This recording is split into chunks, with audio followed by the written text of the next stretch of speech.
એટલે અમે લોકો પહેલાં દવાખાનેથી દવા લીધી. Hello everyone, welcome to DJ vlog. કેમ છો બધા? હું બધા મજામાં જશો અને બધાને મારા વ્લોગ જોવાની મજા આવતી જશે.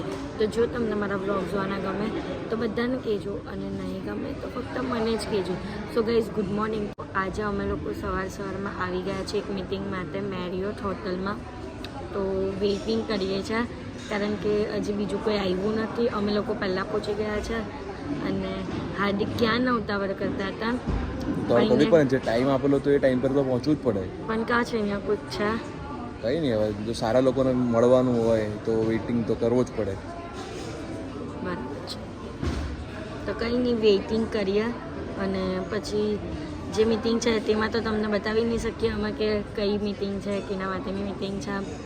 પણ એના પછીના આખા દિવસમાં જે પણ કરશું તે બધું તમને બતાવીશ. તો બ્લોગને એન્ડ તક જોવાનું ભૂલતા નહીં. તો ગાઈઝ, અડધી મિટિંગ પતી ગઈ છે ને હજી ચાલુ છે. અત્યારે લોકો લંચ માટે આવ્યા છે, બતાવું તમને. લંચ કરતાં પહેલાં એક કોફી પણ પતાવી લીધી, બિસ્કિટ પણ ખાઈ લીધી અને બધું ચાલુ જ છે. જો બધા અમારા ભાઈ બંધો અહીંયા અમારી મિટિંગ ચાલુ છે.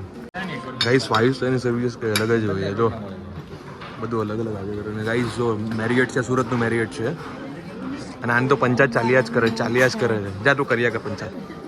પાસ્તા મંગાવ્યા છે ગાઈસ, તો એના માટેના બન આવ્યા છે. હા, તે પાસ્તાની ગ્રેવી હોય ને એની સાથે ખાવાનું હોય. સમજા? હા, એટલે વડાપાવ મંગાવ્યા. બરાબર. મિની બર્ગર જેવો દેખાય છે.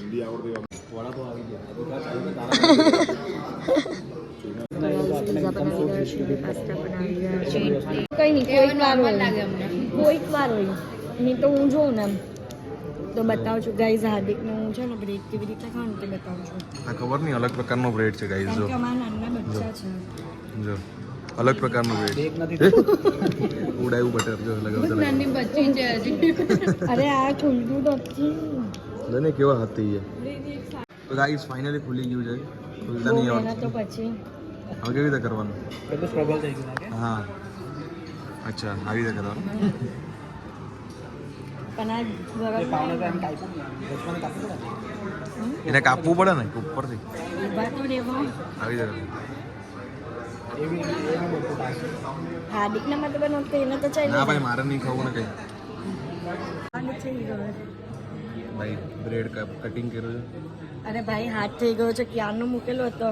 તો હવે કેવું લાગે? પૂરા બટર કરી દઈએ.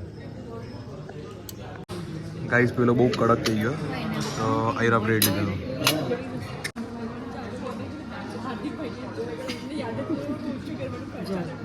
અને અંદરની સાઈડ પર લગાવ્યું. હા, પછી એને થોડુંક ઉપર પણ લગાવી શકો છો તમે. યુટ્યુબ પર પૂછતા હતા ને ઉભી રહે. લગાવ્યું. અગર તમને અન્ન નથી ભાવતું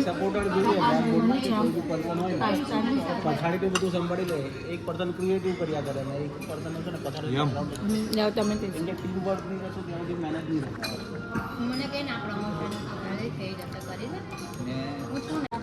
ગાઈસ, આ બધું પતી ગયું. અમારી મીટિંગ પતી ગઈ ને પછી માર્કેટ આવ્યો. જો ગાઈસ, અત્યારે અમારા લોકોની મીટિંગ પતી છે 3 વાગ્યા.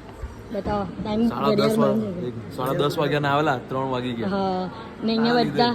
હા, બધું મારા લીધે જ. ને જેની સાથે મીટિંગ હતી ને તે તો ક્યાં ના ચાલ્યા ગયા. પણ અમે લોકો જેટલા લોકો ભેગા થયા હતા ને તો અમને અમારી પર્સનલ વાતો કરવામાં અમને 3 વાગી ગયા. પણ આજે અમે લોકો બધા ઇન્ફ્લુએન્સર્સ લોકો ભેગા થયા ને તો અમને એકબીજાનું એટલું બધું નવું જાણવા મળ્યું ને.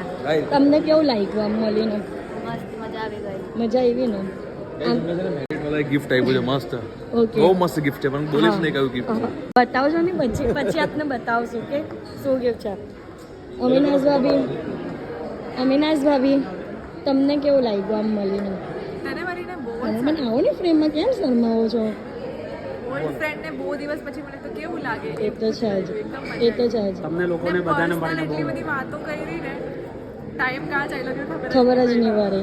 ને નવું શીખવા પણ મળ્યું. અને મને યુટ્યુબમાં સપોર્ટ કરવાવાળા સિરાજભાઈ છે અને ગુરુભાઈ. બોલો થેન્ક યુ સો મચ હંમેશા તમારા સપોર્ટમાં જ રહેજો તમ તારે એની ટાઈમ અમને ગાઈઝ યુટ્યુબ માટે કોઈ પણ ડાઉટ હોય ને તો ઓલવેઝ મને હેલ્પ કરે છે. Thank you. તમને મારે કેવું જોઈએ અરે ના ના કશો વાંધો નથી ફ્રેન્ડશિપ છે તો આપણે તો ચાલતું કરવી જ પડે ને. એવા જ ઇન્ફ્લુએન્સર્સ ફ્રેન્ડ્સ હોવા જોઈએ કે જે આવી રીતના સપોર્ટ કરે, એવા નહીં કે જે છે ને ડિમોટિવેશન કરે. અને આવા લાઈફમાં ફ્રેન્ડ્સ હોવા જરૂરી જ છે. તો ગાઈઝ મને બહુ જ ખાંસી થાય છે એટલે અમે લોકો પહેલાં દવાખાનેથી દવા લીધી અને હાર્દિક લેવા ગયા છે મેડિકલમાં, કારણ કે 2 દવા આપી છે. એક મેડિકલની આપી છે અને એક દવાખાનાની આપી. તો ગાઈઝ દવા લઈને આવી ગયા છે હાર્દિક જરીવાલા. બતાવો હું બતાવું એક દવા બતાવો, ખાંસીની દવા. તો ગાઈઝ અહીંયા અમારા બાપાના હસબન્ડનું પોસ્ટર લાગ્યું છે. તો ગાઈઝ આવીને હું સૂઈ ગઈ હતી અને મારી તબિયત અત્યારે બહુ જ બગડી ગઈ છે. અત્યારે મને ફૂલ તાવ છે ગાઈઝ, અને અત્યારે હમણાં જ દવા પીધી છે. તો બસ અત્યારે હું થોડો ઘણો એવો આરામ કરીશ અને અગર કંઈક ઇન કેસ થશે આગળ બ્લોગમાં તો તમને બતાવીશ. અને કંઈક ઇન કેસ નહીં થાય હેલ્થના લીધે તો પછી સોરી ગાઈઝ આજના માટે. બટ હું ટ્રાય કરીશ કે મને દવા પીધા પછી થોડુંક એવું સારું લાગે અને હું વ્લોગ કરી શકું. તો જોઈએ ચલો. તો ગાઈઝ અત્યારે થોડોક નાસ્તો ચાલે છે, દવા પીધી છે એટલે. અને આને શું કહેવાય ભૂલી ગઈ, રવાપુરાનો નાસ્તો ચાલે છે. તો ગાઈઝ અત્યારે હાર્દિકને જમવાના માટે બનાવું છું એટલે ચણાનો ચિલ્લો લોટનો. બેસનના પૂરા કહેવાય, બેસનના પૂરા. એને ચિલ્લો પણ કહેવાય. ચિલ્લો પણ કહેવાય. તો ગાઈઝ અત્યારે પાછી એકવાર રેડી થઈ છું અને આજે ગુરુવાર છે એટલે સાંઈબાબાના મંદિરે જઈએ છે. આજે ડુમ્મસ સુધી નહીં જશું કારણ કે હેલ્થના લીધે ડુમ્મસ સુધી નથી જવું. વેલેન્ટાઇન પાસે જે સાંઈબાબાનું મંદિર છે ત્યાં જ જઈને દર્શન કરી લઈશું. તો ચાલો જઈએ. તો ગાઈઝ અહીંયા એવું લાગે છે કે ગણપતિ બાપાના નગારાવાળી પ્રેક્ટિસ ચાલે છે.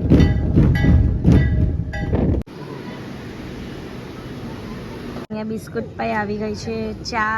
આ લોકો પહેલા ચા પીશે બધા ને પછી ફોન ચાલતો હતો ને એટલે ચા અહીંયા મૂકેલી, બાકી હાથમાં જ હા તો મૂકી દો ને આને પણ નીચે.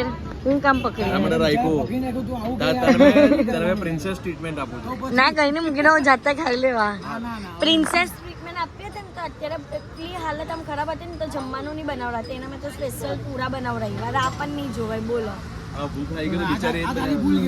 હા ને પોતે માંદા હોય ને ત્યારે શું કરે કે બહુ થાક લાગે બહુ તો અહીંયા ને માંદા જ નહીં પણ આપને તો એમ જ હોય. હું તમારા શુક્રિયા કેવો હા જનતા અત્યારે કેમેરો બંધ કરી ગઈ છે. બહુ સારું. ચલો ખાવા માંડો. તો ગાઈઝ બસ અત્યારે અમે લોકો ઘરે આવી ગયા છે અને આજના માટે આટલું જ. તો તમને મારો આજનો બ્લોગ ગમ્યો હોય તો લાઇક શેર એન્ડ સબસ્ક્રાઈબ કરવાનું ભૂલતા નહીં. અને જેમ સપોર્ટ કરો છો તેમ જ સપોર્ટ કરજો. Love you guys, by.